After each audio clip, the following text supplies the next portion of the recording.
Chapter 11 DLCs. Warden's Keep. The History of the Dryden's. In the years following the siege of Soldier's Peak, all those who carried the Dryden name were hunted by King Arlan's forces. Our noble Dryden name was smeared, and all lands and holdings belonging to the Drydens were seized by the crown.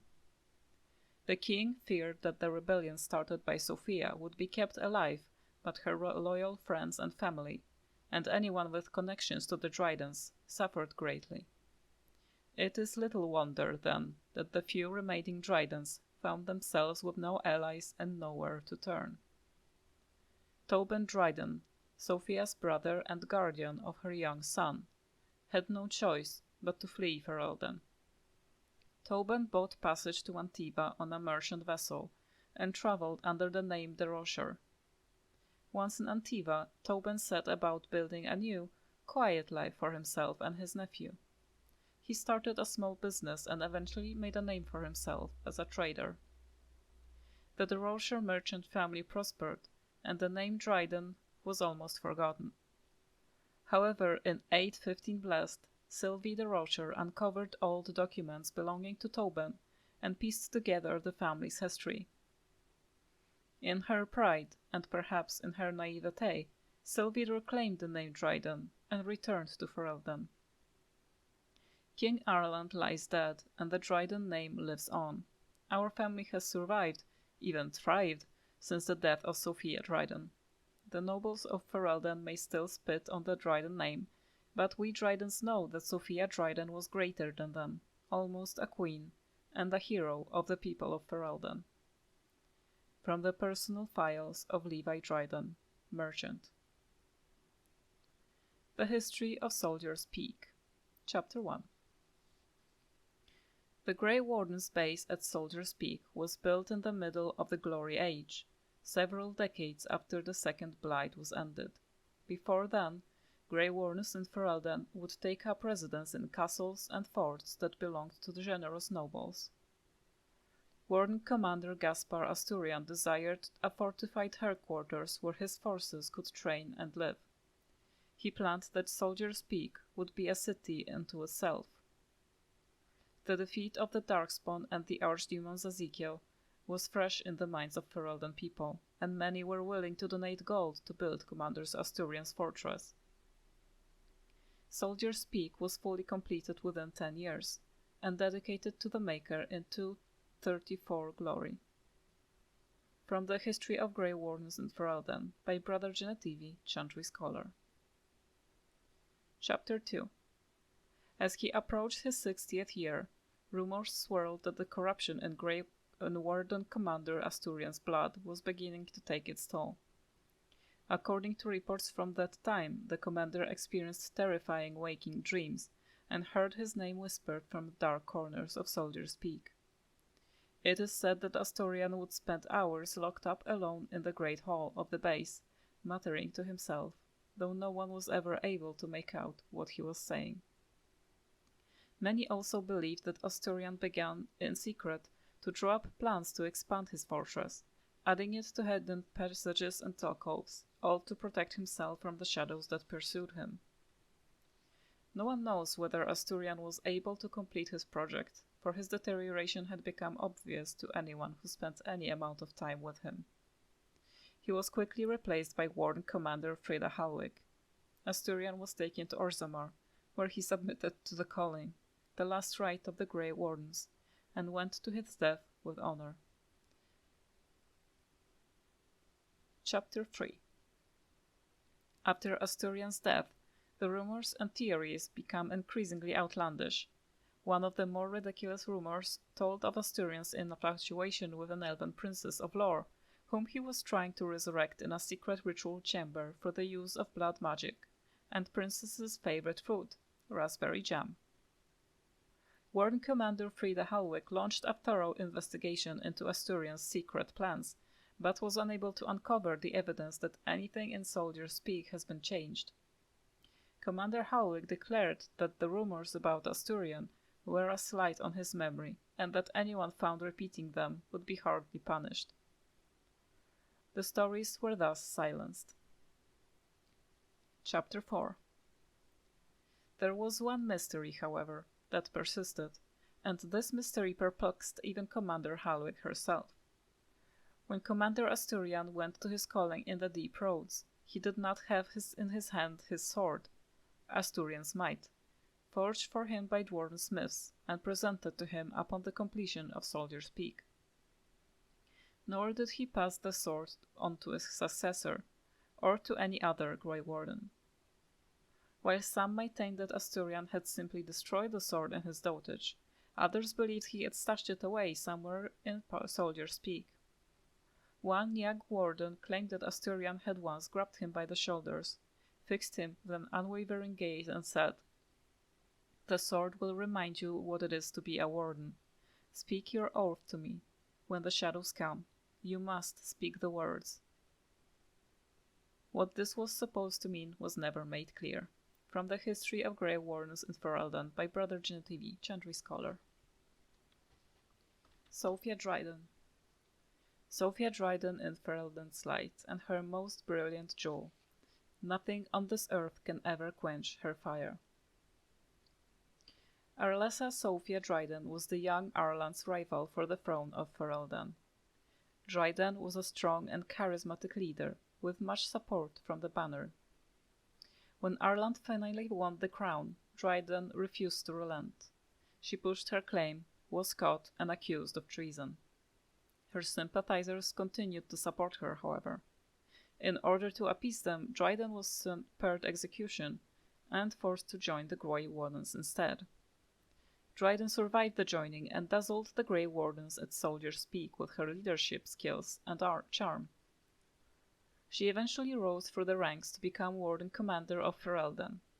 Before Commander Dryden, the Grey Wardens were seen as a relic of an older time and a necessary drain on the nobles' coffers.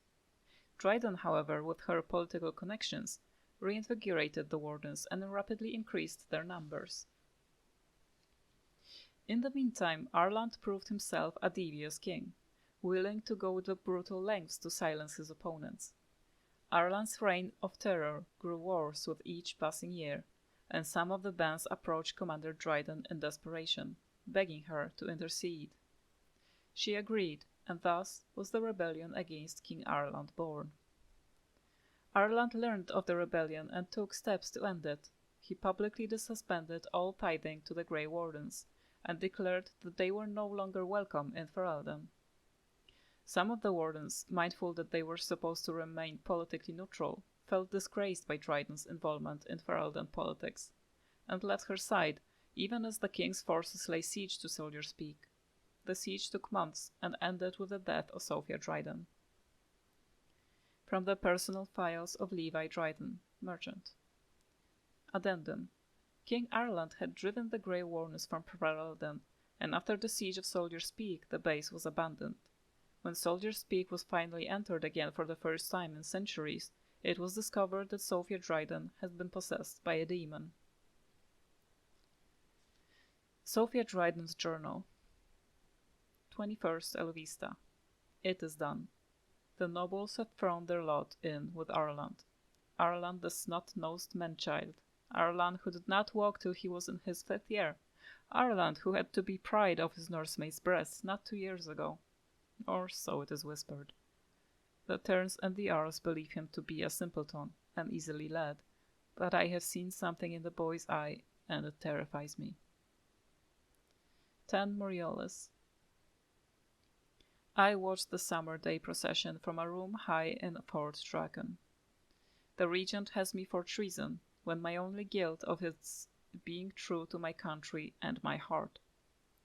My guard's tongue was easily loosened with a gift of a ruby ring, and I am told that the bands are fighting against my sentence. I shall pray, but not hope that it will be anything but the gallows for me. 2 Ferventus. The drought was like bitter fire, but I survived. Weep for me, for I survived. Would that they had made a clean end for me. I should have died a lady, the greatest of the Drydens, not lived to become this nothing, this monstrous thing. 19 Montrealis. Enough. I shall waste no more time with the wretched, womanish lamentation. Death would have been easy, but fate saw fit to spare me, and I will seize upon this chance. The Grey Wardens are an army, and the old commander is weak, a wisp of a man. I will inspire the Wardens, and Arland will rule the day he spared my life. Select entries from the Journals of Warden Commander Sophia Dryden. A letter from Ban Mathuin Wolf. Sophia, Arl Ruan and his entire family have been slaughtered, even the children. The Ruan line is no more, and the Arling belongs to the crown, for now. Arland believed Ruan was plotting against him. Ruan criticized the king's spending on Wintersand. That is all. It was an idle word, spoken out of turn. The king goes too far. His brain is filled with madness, and he clings to the crown like a drowning man clutches a straw. Sophia, I beg you, help us. If nothing is done, more will suffer. Your humble servant, Wolf. Avernus's notes. The taint allows us to sense the darkspawn. The longer we survive with the taint in our blood, the more potent it becomes. Unfortunately, this corruption will eventually overwhelm the Warden. Over time, it devours both mind and body, leaving nothing. But what if the spread of the corruption could be stopped, or contained in some way? What if the Warden could become more powerful without having the power kill him? How great would that power be? Would it be enough to stop the demons? The joining ritual is crude. We take into ourselves the blood of the Darkspawn in the most obvious way. Most die from the corruption immediately. It is, after all, poison. There must be some way to refine the joining. Isolate the true power that is found in Darkspawn blood, and leave behind the evil that kills us. I can feel the corruption starting to take its toll on my body. I must not succumb. There is too much work to be done. Through my magic I've been able to slow its inevitable spread, but not stop it completely. I am starting to hear things, even while I wake. A voice, more beautiful than any other, that calls to me from the depths. In my dreams I see the Black City, and I am drawn towards it. There is something there, an answer to what this taint is. This taint that we share with the Darkspawn. From the Notes of Avernus. A plea from Commander Athlar. Soldiers speak is more than we bargained for. There is sinister magic at work here. The men are seeing things and cannot tell nightmares from reality. The fallen return to life to attack again, and we are assaulted by dark creatures the likes of which I have never seen. Whoever is responsible is intent on destroying us all, the king's army and the Grey Wardens both. Send help. We cannot last much longer. Commander Athlar.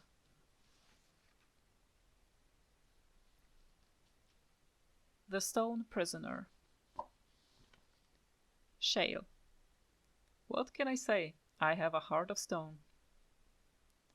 The columns of Orzammar once made up the vanguard of the Dwarven army, holding back the tides of Darkspawn that flooded out of the deep roads. But the art of making them was lost, and many of them succumbed to wear and damage in battle. Shale has no memories either of the time spent fighting in the deep roads, or of coming to Honleath, only a few spotty and bitter recollections of its last master. The Warden unearthed Shale's control rod and awakened it, adding a bitter, malfunctioning golem to the menagerie of companions. 300 years earlier, she had been Shale of Caus Cadash, warrior of King Valtor, and a volunteer who chose to dedicate her life for all time to the defense of Orzammar. If the Warden sided with Branka, with Shale in the party during the Anvil of the Void, Shale was destroyed while fighting the Warden. The Journal of Enchanter Wilhelm. 13 Plutanis. The interrogation of the demon is going well, and is rather fascinating, provided that what it is saying is true. I have sent all my research so far to First Enchanter Arden, and while he is concerned about my safety, he does not think there is a reason to stop just yet. All I hope is that the Templars do not discover what I am doing. How will we ever find another way to deal with demonic possession if the Chantry does not let us research it? 20 Elviesta. Young Matthias nearly wandered down here again today, and this time I forgot to leave the barrier up. I believe I will key the defenses to ignore anyone of my blood. I would rather have the boy stumble into the laboratory than have him killed by my forgetfulness. Poor lad, all he wants is to know why his father spent so much time beneath the tower. I will spend more time with him soon, I swear it. 28 Elovista. Shale is acting strangely. I wonder if I should discontinue my experiments upon it? I am so near a breakthrough, I am certain. Perhaps it is best if I focus on the demon. 2 Matrinalis. The demon almost managed to get away again. Tricky. I shall have to be more careful. Young Eamon sent a letter asking me to return to Redcliffe. I shall have to consider it. Soon. 11 Matrinalis. Could it be? What an intriguing discovery, especially considering that the demon was attempting to keep me from it all at all costs. Or did it lead me to that information but seeming to deny it from me? I must discover the truth. 19 Umbralia. I think it is time to dismiss this demon. It is too dangerous for me to continue holding it, and I cannot discount the possibility that it is having some influence over the golem. Or is it my experiments? I will try to deactivate Shale for the time being, and then deal with the demon once and for all. Let it end here. There are no further entries. From the Journal of Enchanter William Sulzbacher. A note from the Holmleith Village Council. Mistress Matilda, the council has unanimously agreed to put you in charge of the decorations for Holmleith's upcoming harvest festival. We all adored what you did with the village for the winter solstice. As usual, the statue must be adorned with items that capture the essence of the season. Iris kindly offered the use of her wide-brimmed straw hat with the berries and daisies, and would love to see it on the statue. Farmer Goodman will also donate some of his baby pumpkins. We think a garland of small pumpkins and ribbons draped about the statue's shoulders would be lovely. Whatever you decide will be splendid, I'm sure, and we are all looking forward to it. A decades-old letter. Madame, I can assure you that the Circle of Magi is not a sacrilegious institution, and that, indeed, we operate under the supervision of the Chantry. It would make our investigation of your husband's death much easier if you would simply cooperate with us. I am disappointed to hear that you sold the golem's activation rod. I understand both it and your husband were of invaluable aid to King Marek during the war against Orlais. Without the rod, we cannot discern whether William's golem was responsible for his murder. The golem will simply have to remain where it is, unless the villagers can find a means to destroy it. Our condolences to you and your son for your loss. I imagine it is of little consolation to you, but your husband is much admired here, and will be missed. Maker keep you. First Enchanter Arlen. Return to Ostagar. Kaelin's documents. To His Majesty, King Kaelin of Ferelden. My warden commander assures me that we face a blight. This thing threatens us both, and we must work together to fight it, lest it devour all.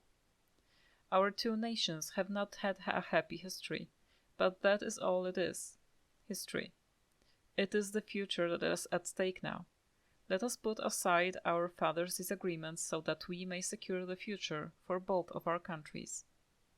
My chevaliers stand ready and will accompany the Grey Wardens of Orlais to Ferelden. At your word, the might of Orlais will march to reinforce the Ferelden's forces.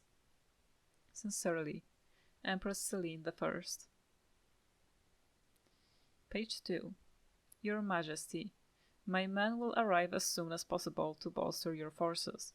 Maker willing, this blight will be ended before it has begun. Kaelan, I beseech you, as your uncle, not to join the Grey Warrens on the field. You cannot afford to take the risk. Ferelden cannot afford it. Let me remind you again that you do not have an heir. Your death, and it pains me to even think of it, would plunge Ferelden into chaos.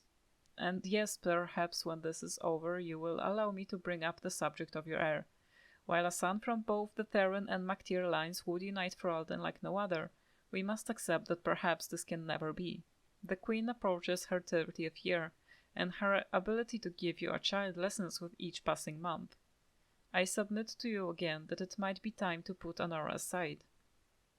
We parted harshly the last time I spoke of this, but it has been a full year since then, and nothing has changed. Please, nephew, consider my words, and Andraste's grace be with you. A letter from Earl Eamon to King Kaelan. Page 3. This letter appears to have been crumpled, then carefully smoothed out and folded again. Kaelan, the visit to Ferelden will be postponed indefinitely, due to the Darkspawn problem. You understand, of course?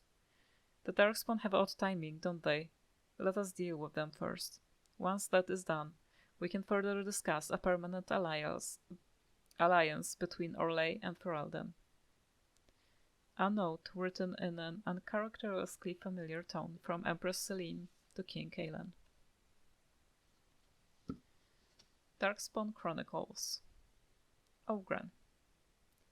Oghren was decorated a highly respected warrior of the dwarven city of Orzammar, until his wife, the paragon Branka, made him into a cuckold. Oghren turned to drink, and then accidentally killed a young noble while intoxicated. After the dwarves stripped Oghren of his pride and weapons, he left for the surface. He settled in at the Gnog Noble Tavern in Denerim, ranting about his glory days to anyone who would listen. People of Ferelden. Sir Coprian was Tern Logan Mactyr's trusted second-in-command. She was always suspicious of Alistair, but put aside her dislike to support his battle against the Blight. Van Kerlik was one of the many nobles who came to Denerim for the Landsmeet, where he agreed with just about everything that Tern Logan said. Callan was one of many Templars sent to defend Denerim from the Darkspawn attack. His colleagues often whispered that he was mentally unstable. Goldana was a washerwoman who lived in Denerim. Alistair believed that she was his half-sister. She smelled of sour milk and cabbage. Gorem was once a second to a prince of House Aeducan. When the prince was framed for fratricide, Gorem was exiled to the surface, where he made a living as a merchant in Denerim. Knight Commander Gregora was the leader of the Templars who watch over Ferelden's circle of Magi. When the Darkspawn assaulted Denerim, he brought many of his forces to the city's defense. Habran was the spoiled daughter of Arl Bryland of South Reach. She enjoyed spending her father's coin, and once became born with a dozen separate puppies in a 3-month period. Heron was the partner of Master Wade, Denerim's most famous armorer. Heron managed the finances and day-to-day operations of their shop. He and Master Wade escaped the massacre in Denerim, marked under mysterious circumstances. Rand Howe was the hereditary Earl of Amarantine, known as a cagey ally to Tern Logain. Dark rumors suggest he was behind the destruction of Castle Highever and the annihilation of the Cousland line. Cardol was an experienced member of the Legion of the Dead. He met Alistair in the Deep Roads and promised to fight the Darkspawn along him. Sergeant Kylan was a member of Denerim's guard tasked with maintaining order in the market. Because his superiors did not think the post important, they sent Kylan off a progression of ever more incompetent new recruits, usually the bastard sons of minor lords. Sir Landry was a knight in the service of King Kaelan. He believed that the Grey Warrens were to blame for the king's death, and once challenged Alistair to a duel. He lost, and was humiliated. Mother Perpetua was the revered mother of the Denerim chantry. She filled her days arguing with Sister Theold over interpretations of the chant. Sir Perth was a knight in the service of Earl Eamon of Redcliffe. He was sent on a quest for the legendary Urn of Sacred Ashes, but found no success. Riordan was a Grey Warden from Orlais. While on a diplomatic mission, he was arrested by Ternal Gain and held in the dungeons of the Earl of the Denerim's palace. Alistair freed him, temporarily doubling the number of living wardens in Ferelden. Sanya was the proprietress of the Pearl, a brother in Denerim. Her establishment was renowned for the variety of temptations it offered. Ban Tegan Geren, the Ban of Rainsfear, was the younger brother of Arl Eamon Geren. When Arl Eamon was incapacitated by poison, Tegan took over his duties. Sister Theopheld was a priest in Denerim's chantry. She liked nothing more than to argue with Mother Perpetua over interpretations of the chant. Valendrian was the keeper of the elven alienage in Denerim, with years of experience in speaking up to defend his people when human guards came to threaten them. Vaughan Kendals was the son of the late Earl Urien Kendals and the rightful Earl of Denerim. He was captured by Earl Rendon Howe and left to rot in the dungeons of the Earl of Denerim's estate. When Alistair broke into the estate to rescue Riordan, an Orlesian Grey Warden, he also released Vaughan. Master Wade was a master of blacksmith who ran a shop in Denerim with the assistance of his partner, Heron. He and Heron escaped the massacre in the Denerim market under mysterious circumstances. Liliana's Song. Raiding the Collective. The note from the Mages Collective had said that there were clues around the market that would point to a hidden cache. At the time, I didn't care that someone had earned that money, or that someone else had scrounged to collect it. Finding the clues would be adventure, distraction. I even looked forward to the inevitable guard. By the signature, Severin was the poor fellow's name. The Orlesian Game of Intrigue. Marjolaine had given me clippings from a Ferelden book, a social dissection of Orlais, or some such. Orlais presents a veneer of opulence, but the aristocracy are committed to a system of social one-upmanship they call the game. Sprawling receptions delight friend and foe, while bards strike from shadow with insinuation, larceny, and assassination, often to the strange delight of their targets. Control of these outer agents is yet another layer of the game. Author agent, I liked. The rest could not be more dry. Fereldans truly did not understand my world. And that, of course, was Marjolaine's intent. I had arranged my favorite associates and followed her to Denerim, not for the promise of money, but for the excitement of toying with fools. I was her creature. The Earl's Estate. Like many of Marjolaine's little surprises, I was more excited than afraid. The Earl's Estate was the typical posturing of a fortress in peacetime, its ramparts meant to appease nobility, not defend soldiers. It may have been fearsome long before, but at that moment it was just another prize I longed to humble for Marjolaine. I would come to learn that in the Earl's absence the estate had been left in far more troubling hands. The Hard Line. The soldiers called the group the Hard Line, and it was not unearned. They were freeholders sworn to one Harwen Relly, a noble who had distinguished himself during the Orlais-Ferelden conflict. But they ended the war in disgrace, and their patron was even denied the return of his title and land. I knew nothing of this at the time. I would come to regret it later. War Journal, revised. Had my younger self cared, I'd have seen that early in the War Journal the Hard Line were highly praised. but after their patron's land was lost, they were censored by King Marek directly for brutal treatment of prisoners. Their patron being Harwin Rayleigh, whose latest request to forcibly retrieve his territory had been denied. But they were distant problems, and not mine to worry about. Harwin Rayleigh's personal journal. The personal journal of Commander Rayleigh was a horrible insight. He boasted of cruelty far beyond the public accounting. He pined for an excuse to attack Orlais, to take back his lost land. It was easy to imagine how clinging to such hatred would poison a man, but I could not know how this stranger's private war would collide with my love for Marjolaine. Marjolaine.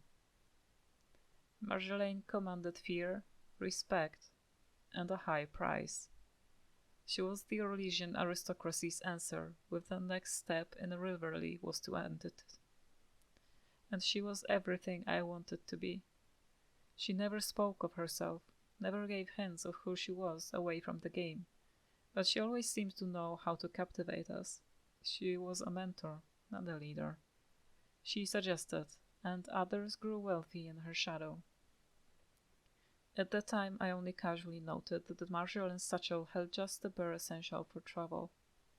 It was barren of anything even remotely sentimental. Sketch. I met Sketch in Val Rio, but he had spent so much of his life hiding amongst immigrants and smugglers, he lacked the connection, resentment, and even accent of other city elves. His primary concerns were persecution as a mage, not an elf. He was not the bardic type, but I suppose the game was far more forgiving than the Templars. I remember his books. Not unexpected for a mage, but most were mere distraction. The thinnest pulp of history. The only proper mage tome was a volume of philosophy and ethics regarding the manipulation of summoned creatures, which he owned because it was large. He was slowly covering every page with little preoccupied scribbles, as though the text wasn't even there. Tug. Tug was a dwarf with few words for strangers and choice words for friends. He was a strange fit in Orlais, but he never offered a reason for why he left his home. I had accepted his company and friendship, knowing he would share what he wanted in his own good time. He laughed when I first asked about the silk kerchiefs. We'd be in some noble's vault pocketing gems, and Tag would be rummaging the linens. They were his practical luxury, because one can never be sure of toiletries while traveling. He once said, far too loudly, that he'd spoiled himself and lost his colours, but I suspect that may have been for Sketch's blanching reaction. And introduction. A statue of Andraste. There were too many in both Orlais and Ferelden, but I had never held still long enough to really see one. The chant of light would have put my younger self to sleep, but the beauty and strength of that figure offered strange comfort. I was too foolish for revelation, but doubt would bring me back, and there would be no shortage of that. Silas. Silas Corthwaite was an odd one. He eagerly fell back into the role of soldier. At the time, I assumed he wanted revenge. I would come to see that he was trying to be the example that Rayleigh had spoiled. I am not sure Silas even realized he was doing it. Eventually, I would feel a sad kinship.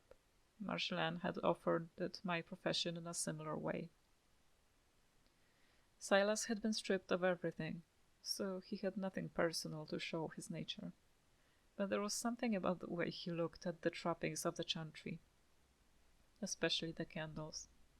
He was a stranger there, like me, but as a Ferelden, he was not so far from home. It was important that everything be just right, not because he believed, but because someone believed. I found that charming.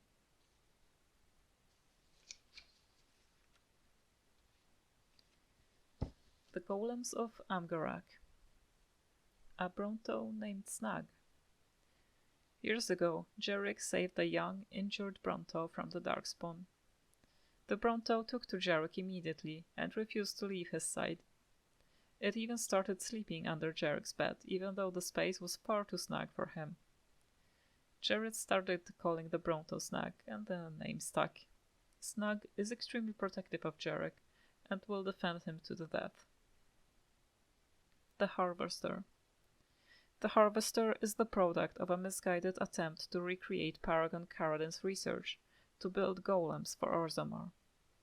The researchers used the flesh of castless dwarves as a cheap alternative to stone or steel. Fate spirits were bound to dead flesh, animating it. The creature turned out to be uncontrollable, resulting in the death of the research team.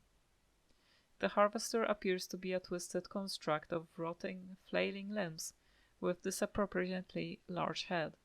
It is able to attach itself and to control larger constructs of flesh. Protector Golem. Golem has chain lightning and cleansing aura. Heals slowly while active and removes injuries when cast. Heals everybody. Golem makes your weapons do fire damage. Big electric storm. Party member revived. Generic buff to stats. Jarek Days. Jarek Days is a noble from House Days, and a distant cousin of Lord Enwer Days. He was unable to go on the Amgarak expedition, and now feels responsible for his brother going missing with the rest of the men. However, he does not believe his brother, Brogan, is dead, and has enlisted the help of the Grey Warden to fight him. The Warden Commander of Ferelden. This Codex entry is only for the Orlesian Warden Commander. Eager to find new allies on this hostile soil, your seneschal has urged you to help one of the powerful nobles' families of Orzammar, the Daises. Jarek Days has sent a missive to Vigil's Keep requesting your assistance in a sensitive matter. Darian's Journal.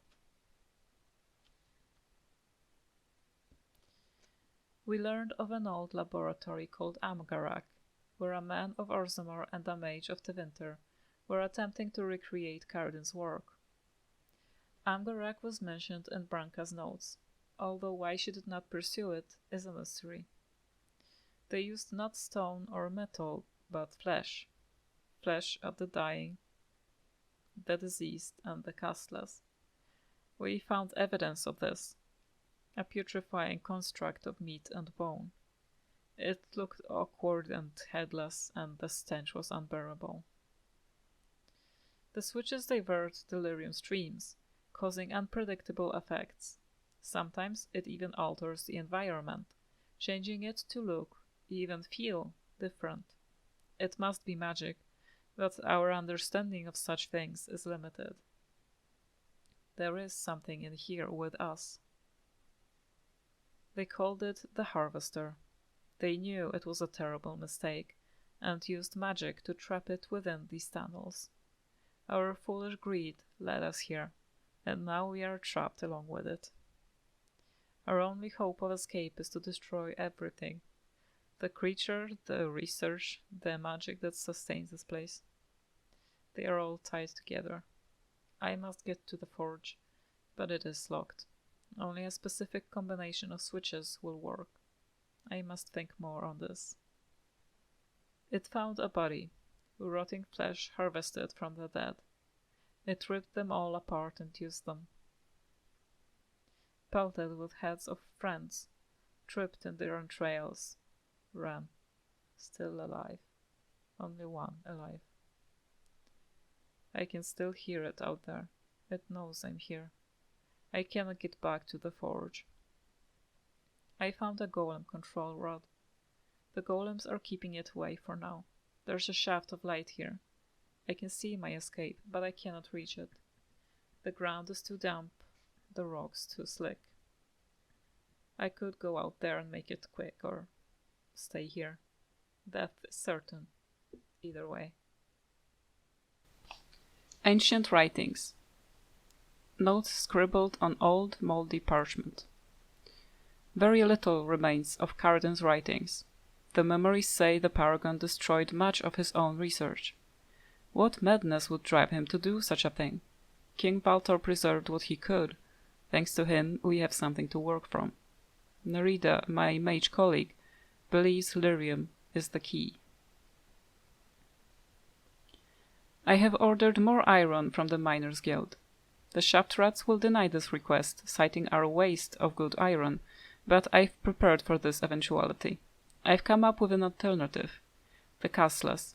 No one will miss them, and it's far better for them to die in the service of this great experiment than to continue living their worthless lives. Nerida seems reluctant, but she is from the service and doesn't understand. No matter. She wants the research to continue as much as I do, and eventually you will come around. A breakthrough. Nerida bound a fey spirit to a construct of flesh and bone, and it moved. We'll have something concrete to show to the nobles and the shepherd once we put it back together. Someone must have overlooked a missing seam. When the construct came alive, the head tore itself from the body and scrambled off. Nerida says it's nothing to worry about. She's out looking for it now. In fact, that scratching at my door is probably her. Seneschal Garavel's missive. Warren Commander, we recently received a message from our one Jerick Dace of Orzammar. He requires your aid locating an expedition lost in a place called Amgarak, somewhere in the deep roads. I have enclosed the letter. Your faithful servant, Seneschal Garavel. Witch Hunt. The Varturo. According to Ariane, the elven gods created Varturos to guard the elves and their most treasured artifacts. They are so rare that even the Dalish believe they are only legends. The one you encountered was especially vicious, attacking even Ariane, one of the people it was created to protect. Why, exactly, is anyone's guess. Letters from the Past. Commander Regnar of House Kadash, you were wise to send the relic you uncovered. The Shapered has compared the carvings on it to various records, and believed them to be of elven origin, possibly thousands of years old. I would advise that you cease repair, work on the warrior training grounds immediately, and continue investigation. A team will be dispatched from Kal Sharok as soon as possible. Shaper Warwick. The excavations are going well. I think Shaper Warwick secretly hopes that the artifacts will lead him to the lost city of Arlathan, despite the winter records that insist on its complete obliteration. Even if he found the site of the city, there would be little remaining of any worth. As for the artifacts, they must have come to this area by trade. Kadash Taig is old, built upon an ancient settlement called Kalkhashal. Lots of junk can accumulate over that much time, even elven junk. From Shaper Assistant Shala's Journal. Dyer got the carvings. These two depict elves forming an alliance with the Cat Halash dwarves after the destruction of Arlathan. Scholars say it's proof that they took refuge here to escape the Imperium. Should get a great prize for this from collectors and historians. And I almost caught running these things your royal men. They'll hang me if they find out. I want a bigger cut. 50, or we're done. A letter from an excavation worker. We thought the Imperium found the elves hidden in Kat Halash and destroyed them, but it doesn't add up. The Thaig was destroyed with conventional dwarven weaponry, not magical forces. No supernatural means melted the stone, and no immense forces pulverized the pillars. We uncovered shields, among other things, bearing the heraldry of old Kal Sharok houses. We destroyed Kat Halash, our own people. The only remaining conclusion is that Kal Sharok learned that they were sheltering elves and, knowing it would jeopardize their alliance with the Tevinter Imperium, took steps to cover it up. Thus far, there has been no evidence to contradict this theory, but it has split the Shapered. Some wish to enter into the memories, while others demand that it lies forgotten in the dark halls of the roads. From the notes of Shaper Warwick. The Mabari Hound. If it's the Warden or the Warren Commander. He has returned to your side after some time spent in the kennels in Denerim. Ferelden lost many of its war dogs during the Blight, and kennel masters selected your prize hound to strengthen their packs. He has been mated with female hounds for all over Ferelden, and has sired several litters of pups. If the Warden never got a Mabari in Origins. After your defeat of the Archdemon, Tern Fergus Calsland of Highever presented you with a prized, purebred Mabari hound. He has joined you on your hunt for Morrigan. If it's the Orlesian Warden Commander. After you were appointed as Warden Commander of Ferelden, Tern Fergus Calsland of Highever presented you with a prized, purebred Mabari hound. He has joined you on your hunt for Morrigan. Flameth's Demise. This Codex entry may only appear if the Warden has killed Flameth. Flameth saved you during the first stage of the Blight, and her daughter Morrigan helped you nurse you and Alistair back to health. Morrigan later revealed that Flameth was an abomination who has sacrificed her daughters to preserve her own unnatural life. You agreed to confront Flameth before she could sacrifice Morrigan, and found the enigmatic old crown at her hut in the wilds. After a short exchange, she shapeshifted into a high dragon, and with difficulty you killed her. So much about Flameth remains a mystery. Standing in front of her deserted home in the marsh sent a shiver up your spine, like someone walking over a grave. The Grey Warden.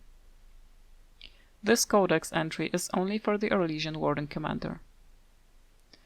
Weishaupt has provided little direct assistance, but has recently promised more aid if you complete one small task. During the last Blight, the hero of Ferelden worked with a purported witch of the Crocari Wilds, Morrigan.